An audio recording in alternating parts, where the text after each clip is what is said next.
Wait, did I press record? Let me check that I pressed record. Okay. All right.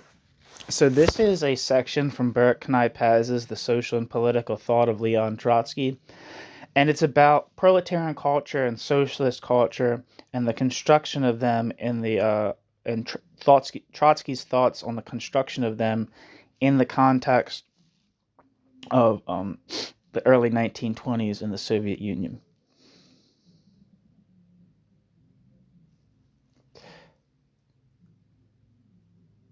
So here we go. Proletarian culture and socialist culture. Every revolution, in word, if not always in deed, is a break with the past. But a revolution, at least in its initial stages, does not resolve the tension between past and present, or future, between, quote, continuity and change, end quote. It rather accentuates it. Footnote. For a discussion of this, quote, tension, in the context of the Bolshevik Revolution, see Carr, Socialism in One Country, 1924 to 1926, Book 1, Chapter 1. End footnote.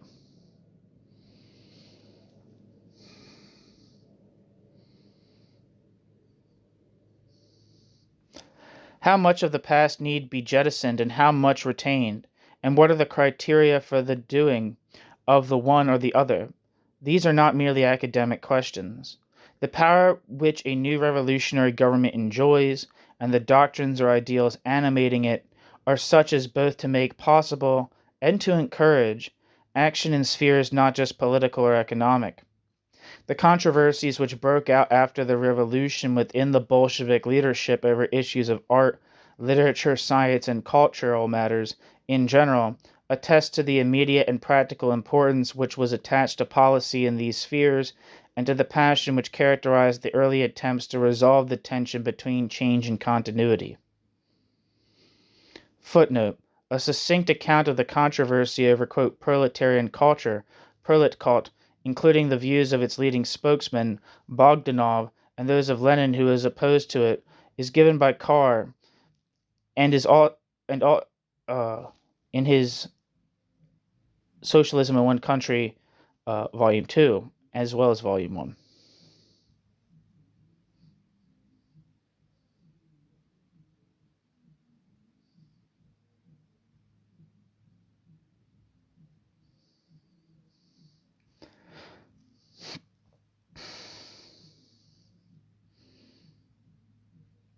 End footnote. From what has already been said about Trotsky's approach to cultural policy, it is not difficult to guess where Trotsky's own sympathies would be in these controversies. But the unequivocal stand which Trotsky took against the conception of, quote, proletarian literature, or, quote, proletarian culture in general, was governed not only by Trotsky's skepticism about the realm of the possible in such matters, but also by Trotsky's whole conception of the nature of the arts, the sciences, and the intellectual domain. Although almost all of Trotsky's writings on literary and artistic subjects are characterized by Trotsky's political orientation and infused with a definite political viewpoint, Trotsky's interest in such subjects was fundamentally independent of politics. Footnote. Trotsky's general and theoretical views on literature and arts, as well as Trotsky's literary criticism itself, are discussed in Chapter 11. The present discussion, in keeping with the rest of this chapter, is limited to Trotsky's writings both during a particular period, the decade or so following 1917, and on a particular subject, the policies of the Soviet government and of the party towards artistic questions, mainly those involving the issue of, quote, proletarian culture.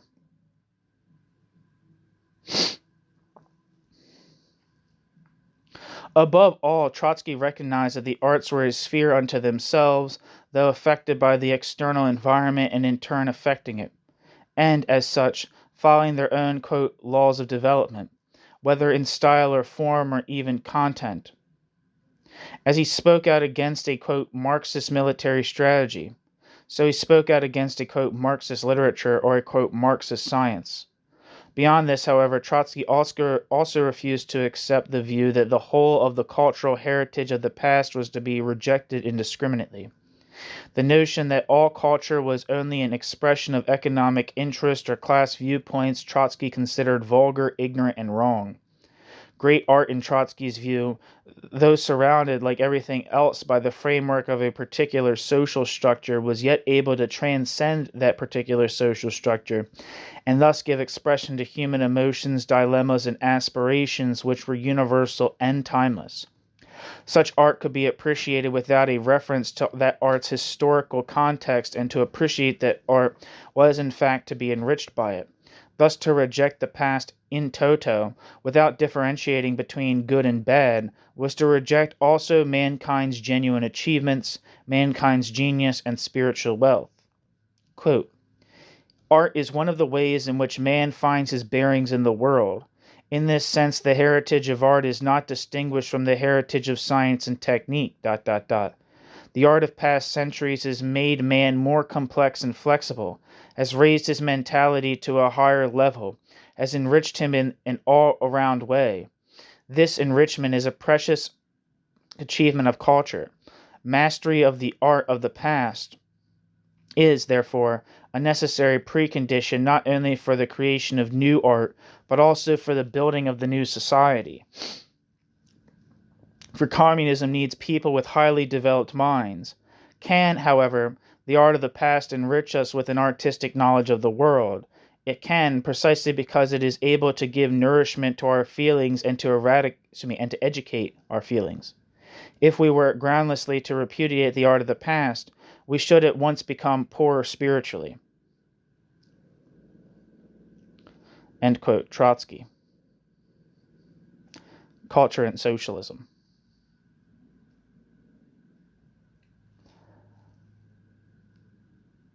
In one of Trotsky's best-known works, Literature and Revolution, this need to absorb the past was translated by Trotsky into concrete terms as having a direct bearing on the future development of culture in the Soviet Republic. Quote, "Though the proletariat is spiritually and thus artificially very sensitive, aesthetically it is uneducated. It is far from reasonable to think that the proletariat can simply begin at the point at which the bourgeois intelligentsia stopped on the eve of the revolution. In the same way as an individual traverses biologically and psychologically the history of the human race and, to a certain extent, of the entire animal world during its development from the embryo, so to a certain extent the great majority of a new class, recently emerged from prehistoric life, must traverse the entire history of artistic culture. It cannot begin the building of a new culture without first absorbing and assimilating elements of the old cultures. This does not at all mean that one must retrace step by step, slowly and systematically, the entire past history of art. Since it is a social class and not a biological individual which is involved, the process of absorption and transformation assumes a freer and more conscious character. But a new class cannot go forward without regard for the most important landmarks of the past." End quote. Trotsky. Literature and Revolution. Footnote. A page earlier, Trotsky wrote, quote, "The worker will take from Shakespeare, Goethe, Pushkin, and Dostoevsky a more complex idea of human personality and of its passions and feelings, a deeper and profounder understanding of its psychic forces and of the role of the subconscious. In the end, the worker will have been enriched."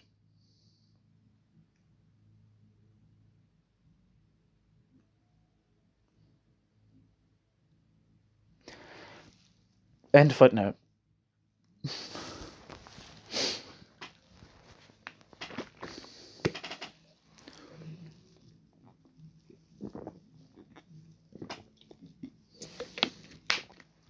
The argument over the value of the past was, of course, only part of the larger controversy over the future of culture under the Soviet regime. Those who spoke for a complete rejection of the past did so in order to clear the ground for the creation of a, quote, proletarian culture.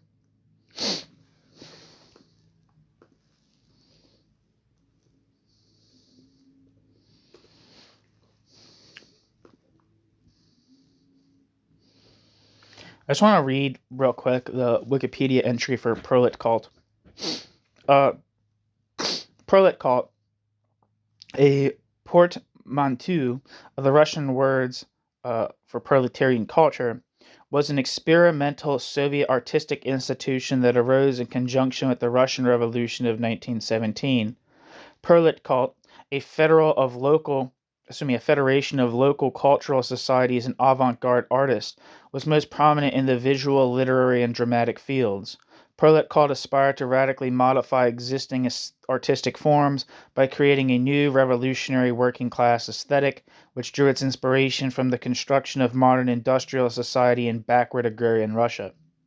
Although funded by the People's Commissariat for Education of Soviet Russia, the prolet cult organization sought autonomy from state control, a demand which brought prolet cult into conflict with the Communist Party hierarchy and the Soviet state bureaucracy.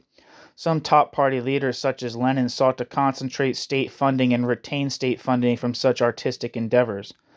Lenin and others also saw in prolet cult a concentration of bourgeois intellectuals and potential political oppositionists. Citation needed. At prolet cult's peak in 1920, prolet cult had 84,000 members actively enrolled in about 300 local studios, clubs, and factory groups, with an additional 500,000 members participating in its activities on a more casual basis.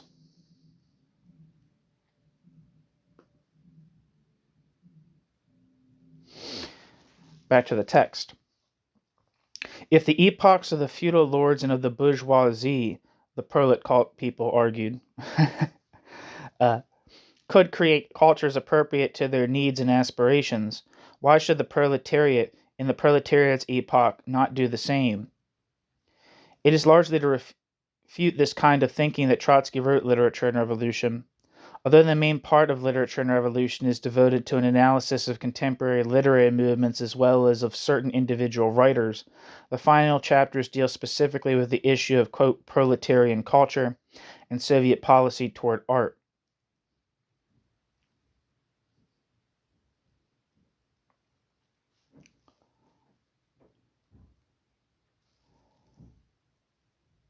Where am I?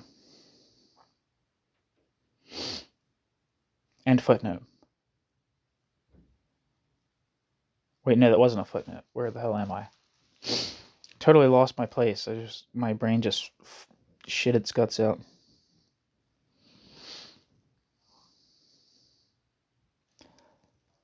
Okay, here we are. Footnote. The earlier parts of the book are discussed in chapter 11 below. Okay. End footnote. In the preface to Literature and Revolution, Trotsky summarized Trotsky's argument in the following words, quote, "It is fundamentally incorrect to place in opposition to bourgeois culture and bourgeois art a proletarian culture and proletarian art. Proletarian culture and proletarian art will never exist because the proletarian regime is temporary and transitional. The historical significance and the moral greatness of the proletarian revolution derive from the fact that the proletarian revolution is laying down the foundations of a culture which is above classes and which will be the first truly human culture." End quote. Trotsky, Literature and Revolution. Trotsky claimed that for the most part it was impossible to tell what the proponents of, quote, prolet cult, as it came to be known, had in mind. Sometimes they spoke as if this was to be the culture of the future communist society, sometimes as if it were to be the culture of the transitional period.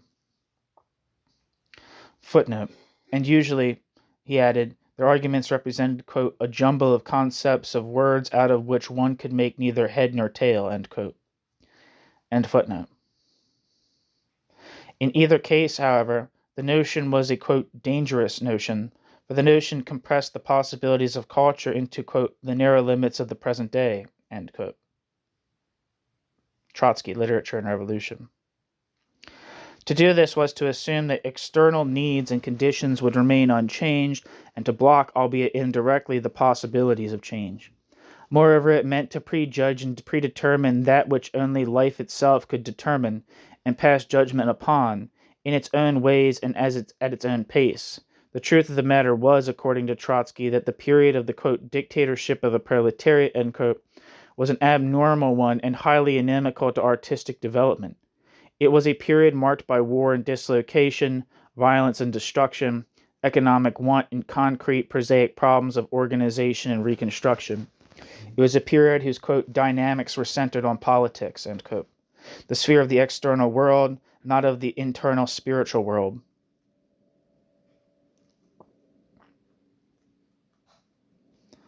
In such conditions, men's minds and talents turn naturally to immediate practical problems.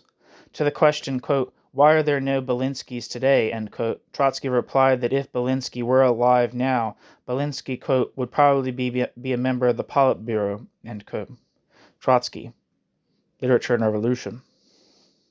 Trotsky claimed, therefore, that the poverty of current literature and of artistic creativity in general was to be expected. Moreover, in conditions of material impoverishment, man's artistic genius was the first to become starved of power.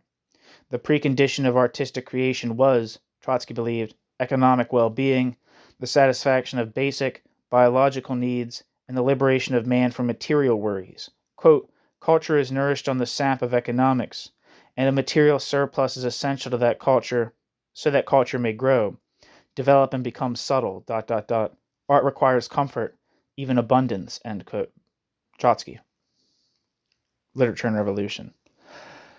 But even assuming that the present difficulties of Soviet society were at least partially overcome and that a degree of political and economic stability were established, was this reason enough to argue that a, quote, proletarian culture should and would evolve? Only if one further assumed, Trotsky argued, that the period of the transition to socialism would last for centuries. For if, as Trotsky assumed, it was a matter of, quote, decades only, then there would hardly be enough time to create anything complete or lasting. In contrast to the feudal and bourgeois eras, the period of the proletariat's dictatorship was not a historical epoch unto itself, a finished social structure within which it was possible to pursue the normal occupations of life. Rather, it was a period of transition and therefore changing, ephemeral, and lacking a definite shape. During such a period, it was difficult for the arts to find roots, and for artists to orient themselves. At best, therefore, quote, proletarian culture would be an artificially created body of official decrees, at worst a fiction existing only in the imagination of narrow literary circles.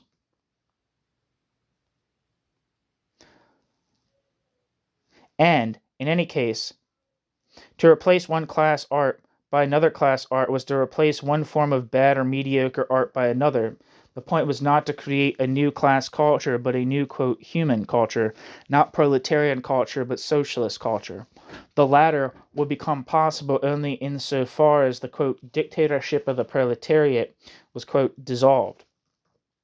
Quote, as the new, proletarian, regime becomes more and more secured against political and military surprises, ... the proletariat will become more and more dissolved into a socialist community, thus liberating the proletariat itself from its class characteristics and ceasing to be a proletariat, ... The cultural reconstruction which will begin when the need for the iron hold of a historically unparalleled dictatorship disappears will not have a class character. This seems to call for the conclusion that there is no proletarian culture, and there never will be, and, in fact, there is no reason to regret this. The proletariat comes into power in order to do away with class culture forever, and to make way for human culture. End quote. Trotsky, Literature and Revolution. Footnote.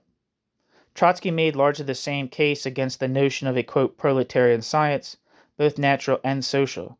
Trotsky did not exclude, of course, the possibility that during the period of transition, individual contributions to culture, in the arts and the sciences, might be made, but Trotsky ridiculed the idea that individual genius could be attributed to a class or be given the name of proletarian culture. End footnote. What then should be done in the sphere of culture during the period of transition, and what should be the role of government and party? As to the former, the paramount aim must be the, quote, imparting of the backward mass, the, quote, imparting to the backward masses of the essential elements of the culture which already exists, end quote. Trotsky, Literature and Revolution. For the proletariat and the peasantry, this is in fact a period of education, of a raising of standards, of the proletariat and peasantry's entry into the social and cultural life of the country. In this task, both the intelligentsia and political institutions have a direct role to play as the transmitters of culture to the masses. But as for the actual form and character of artistic creation, its style of expression, its choice of language, images, and presentation, in short, creation itself, these are matters best left to the practitioners, the artists themselves. Thus, a distinction must be made between the facilitating access to culture and its creation. In the case of the latter, the interference of a political institution constitutes at best an intrusion. Quote, art must make art's own way and by art's own means. The method of Marxism are not the same as those of art. The party leads the proletariat but not the processes of history. There are domains in which the party leads directly and commandingly. There are domains in which the party only cooperates. There are domains, finally, in which the party only orients itself. The domain of art is not one in which the party is called upon to command, end quote. Trotsky, Literature and Revolution.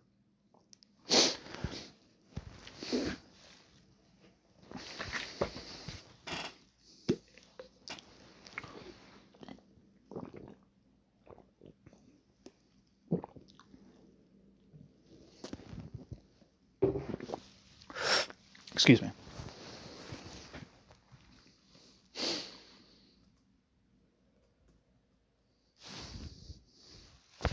One second.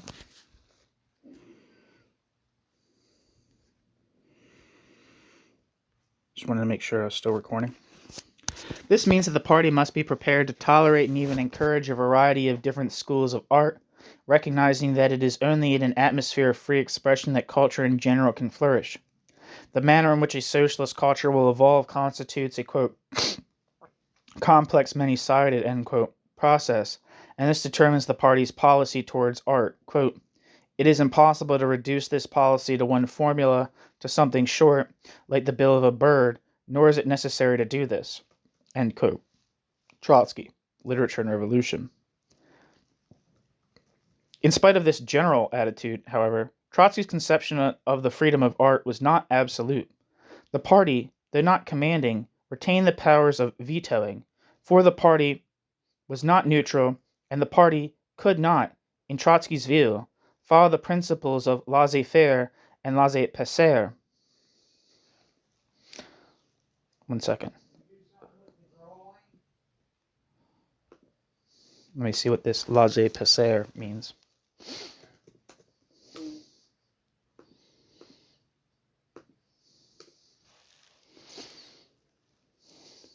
I guess this means free pass. I don't know.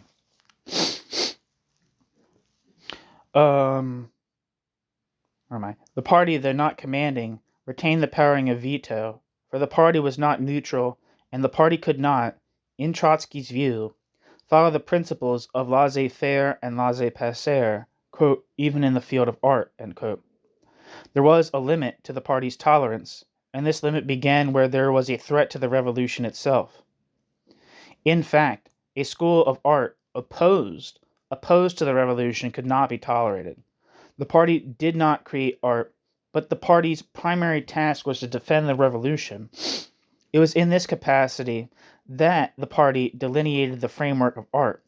Trotsky's definition of the relationship between the political sphere and the artistic therefore took the following form, quote, our policy in art, during a transitional period, can and must be to assist the various groups and schools of art which have come over to the revolution to grasp correctly the revolution's historical meaning, and to allow them complete freedom of self-determination in the field of art once the categorical standard of being for or against the revolution has been placed before them.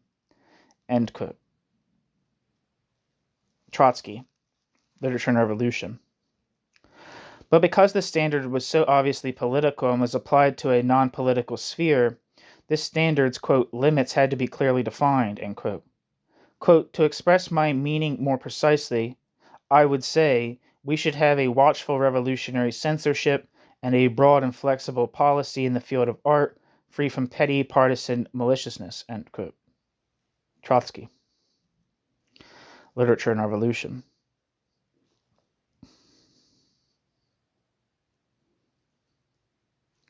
Trotsky's views on cultural matters, both in Literature and Revolution and in other writings, were undoubtedly among the most informed and enlightened within the Bolshevik leadership. But even Trotsky, in the final analysis, defined the ultimate legitimacy of art in terms of a political criterion. On the other hand, however, Trotsky also defined the ultimate value, if not legitimacy, of politics, in this case Soviet revolutionary politics, in terms of a cultural criterion. Quote, only a movement of scientific thought on a national scale and the development of a new art would signify that the historical seed of socialism has not only grown into a plant but has also flowered. In this sense, the development of art is the highest test of vitality and significance of each epoch. End quote. Trotsky. Literature and Revolution. For a further example of Trotsky's arguments against, quote, proletarian culture, see his speech on the 9th of May, 1924, published in the second enlarged edition of Literature and Revolution, and in the volume Something in Russian. See also the interview with Trotsky by Maurice Paris-Janin in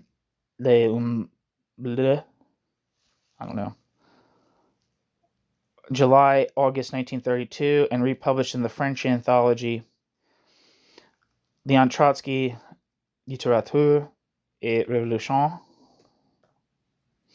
End footnote. The discussion in this chapter of Trotsky's views on the construction of Russian society has shown that Trotsky was only too well aware of the extent to which economic change and progress were dependent upon the level of social and cultural development. Yet it has also shown that, despite this, there was a fundamental contradiction between the economic policies he propounded and the view Trotsky took of the objective capacities of Russian society. If before 1917, Trotsky tended to overestimate such capacities when arguing for the, quote, ripeness of Russia for a socialist revolution, following 1917, Trotsky never failed to declare that Russia was culturally impoverished, primitive in Russia's scientific and technological standards, pulled down by the weakness of her social classes, and largely devoid of such work habits, norms, and individual and collective responsibility as are essential to an organized and developed economy. Moreover, Trotsky had no illusions, as we have seen, about the prospects of any far-reaching, swift changes in these areas. On the contrary, Trotsky argued patience and realism, cautioned against wishful thinking, and denounced attempts to force, artificially, cultural reforms, not to say panaceas. At the very least, therefore, it would have been logical for Trotsky to adopt and defend a similarly modest economic program for Soviet Russia, one which emphasized very gradual change and development. Instead, however, Trotsky was in the field of economic action, a proponent of the most radical of measures, supporting rapid industrialization and a policy of extreme socialization. The contradiction between this and Trotsky's social views could hardly be more vivid. The contradiction, however, was not confined to Trotsky alone. In fact, it reflected the contradiction in general between the Soviet government, no matter how much more restrained were the ambitions of some of its other leaders, and the society in which it had arisen, between the goals of the one and the capacities of the other. Trotsky, as we have had occasion to indicate, had shown that economic developments, particularly industrialization, in the latter decades of the 19th century, had sealed the fate of Russia's traditional political institutions and had made the emergence of new ones a matter of time. He had not shown convincingly, however, and reality was now confirming this fact, that Russia was as yet prepared for new and radical social institutions, or for such a society as the social democratic movement and now the Soviet government were in principle committed to. The situation in Soviet Russia after 1917, as Trotsky himself recognized, could be described as a classic impasse between politics and society. and it's precisely over this impasse that the economic debate of the 1920s was conducted. That Trotsky in this debate should have sided with the extremist, the impatient position does not mean that Trotsky was unaware of the contradictions it contained. It does indicate, however, the extent to which Trotsky was determined to see through to the end Trotsky's theoretical preconceptions. It may be said of Trotsky, therefore, that having been convinced before 1917 that Russia's transformation into a modern society would follow a path different from that of the West, Trotsky was, after 1917, intent upon forging this path. Trotsky believed, in other words, to repeat what in this study has been taken as a central theme of Trotsky's social theory, that in the 20th century the economic problems of a backward society could be solved only by socialism, and not through the encouragement of the free market and of capitalism in general.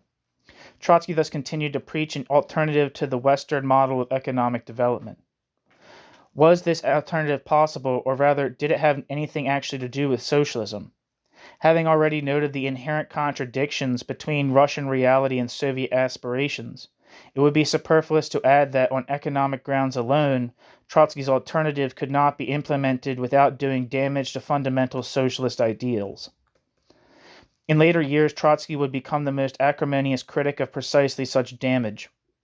But were not the policies to be adopted by Stalin essentially the same as Trotsky had propounded during the 1920s? If so, had not Trotsky in principle, if not in fact, committed Trotsky's self to the political measures Stalin was to employ in order to industrialize Russia? This question has often been raised, and on the face of it there is much to be said for the view that Trotsky was a sort of precursor of Stalin. Collectivization of agriculture was not, it is true, part of Stalin's program at any time. Collectivization of agriculture was not, it is true, a part of Trotsky's program at any time, but it could without difficulty be, but the collectivization of agriculture could without difficulty be, Jesus Christ, I'm fucking this sentence up. Collectivization of agriculture was not, it is true, a part of Trotsky's program at any time, but collectivization of agriculture could without difficulty be inferred from it. Footnote. There are, however, very few references in Trotsky's writing during this period to collectivization, and these are generally negative and cautious. See, for example, his speech of November 1925, published in Izvestia number 272, 28th of November 1925. In the 1930s, Trotsky, of course, denounced Stalin's policy of collectivization. See especially his article, something in Russian, in the Opposition Bulletin, August 1930. Just as a side note, if you're not familiar with this, too familiar with this issue, collectivization, I would argue, was the most barbaric of all the things done in the Stalinist period. It set the foundation not only for dekulakization, which is just the degree to which there was an extensive kulak class in the Soviet Union is highly debated. The extent of extreme differentiation among the peasantry, the notion that there was a capitalist class in agriculture is very much debated. But the whole if you think about like the gulags and stuff, is like who filled the gulags. It was typically people from the countryside and people who were compelled to do forced labor, were people who were dislocated via collectivization.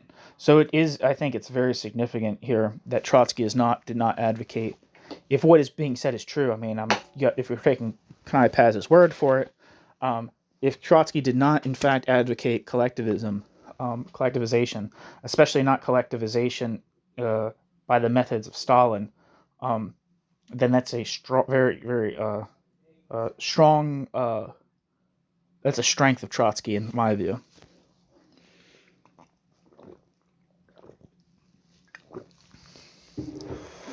Anyway,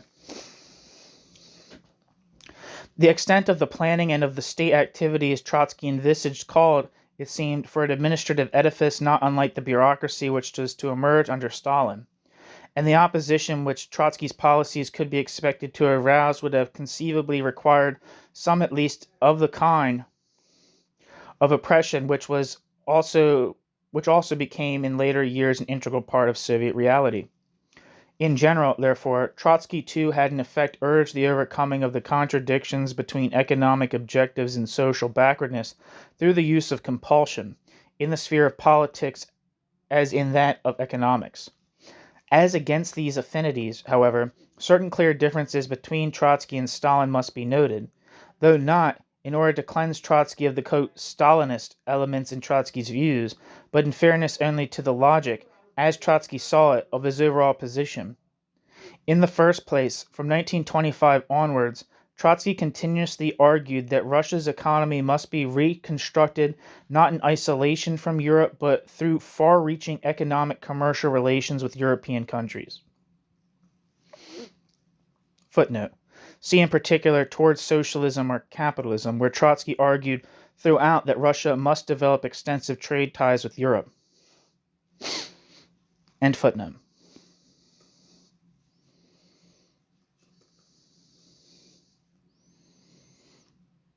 I think that was a very, I think that Bukharin also, in his different way, accepted the same thing.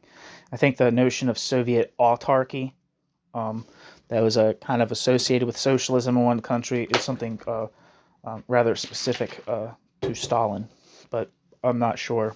Maybe Bukharin had more of an autarkic kind of idea, but I don't think he did. This would not obviously resolve the problem of creating a socialist economy, much less a socialist reality, but Trotsky believed it would alleviate many internal difficulties of a purely economic kind, which would in turn make easier social and political accommodations. This approach was completely at variance with the policy of economic isolationism which Stalin was to pursue, and which was in no small part to be responsible for aggravating economic conditions in the Soviet Union and thus, perhaps for necessitating even harsher measures in the spheres of economics and politics alike. Secondly, despite his determination, as we have indicated, to impose economic modernization upon a backward society, Trotsky was not insensitive to the objective limitations created by the latter. Trotsky was not at any rate committed to the absurd view that economics and economic growth were an autonomous sphere, functioning as if in a vacuum, capable of activating at the pull of a lever. Capable of activation at the pull of a lever. Their nature and possibilities remained for him bound up with the social and cultural environment. Similarly, Trotsky never claimed that nationalized property and industrialization, which were Trotsky's main initial goals, or even the general modernization of Russian institutions, constituted socialism. Socialism would come into being only with the emergence of new social relations and what Trotsky had once defined as a, quote, socialist psychology, end quote. It was partly because the, quote, Stalinist camp would equate mere state ownership and industrialization with socialism that Trotsky would be morally and intellectually, and, of course, politically, so repelled by that camp and its terrible simplificature, which I guess is terrible simplifications. I don't know. Moreover, in the same vein, and as we shall see more fully in a later chapter, Trotsky belonged to those revolutionaries who set great store by the role and importance of art, science, and creative activity in general in the advance of socialist aims. All this, to repeat, did not prevent Trotsky from simultaneously propounding economic policies which seemed overly ambitious in the light of Russian social reality. Nevertheless, it does not appear credible that Trotsky would have treated society and culture with the same total and brutal disdain, and politics and the state with the same unequivocal devotion as Stalin was to do in the 1930s. Finally, the most conspicuous difference between the approach of Trotsky and that which was to characterize, quote, Stalinism, was Trotsky's persistently held view that, in the last resort, socialism in Russia depended on revolution in the West. Because of the demands of systematic presentation, we have dealt with his economic and social views separately from his views on the world revolution, which will be discussed in the following chapter. Historically, this separation may be unjust, for concurrently with the economic policies he propagated, Trotsky spoke and wrote in Soviet Russia's on Soviet Russia's external needs. The two were intertwined for Trotsky, and they should be seen in conjunction with each other, logically as well as historically. Footnote. In a speech Trotsky delivered on the 14th of November 1922 to the Fourth World Congress of the Communist International, Trotsky declared, quote, socialist construction to be dependent on the following factors. Quote, first, the level to which the productive forces have been developed, and in particular the reciprocal relation between industry and agriculture. Second, the general culture and organizational level of the working class, which has conquered state power. Third, the political situation internationally and nationally, end quote. These factors were, of course, interdependent and simultaneous. The opposition platform of 1927 stated that a, quote, more revolutionary solution of the problem, a real industrialization and a swifter elevation of the culture of the masses, bracket, are, end bracket, the two problems upon whose solution depends the fate of the socialist dictatorship, end quote. Trotsky, or the opposition platform of 1927. End footnote. This does not mean that thereby Trotsky resolved the problem of socialism in a backward society. Socialism in Europe did not guarantee socialism in Russia, and, in any case, the European Socialist Revolution was in itself far from being a certain prospect. Indeed, the importance Trotsky attributed to the World Revolution, together with the confidence with which Trotsky awaited the World Revolution, show again the extent to which Trotsky underestimated the difficulties which would confront a socialist government in Russia, and the manner as well in which Trotsky exaggerated the universal implications of the Russian Revolution. But this much at least can be said, in this context too, for Trotsky's overall standpoint on Soviet politics, that it remained consistently in keeping with all his theoretical preconceptions about socialism in Russia, whether or not, however, these were being confirmed by reality. That's the end of the section. Thank you so much for listening.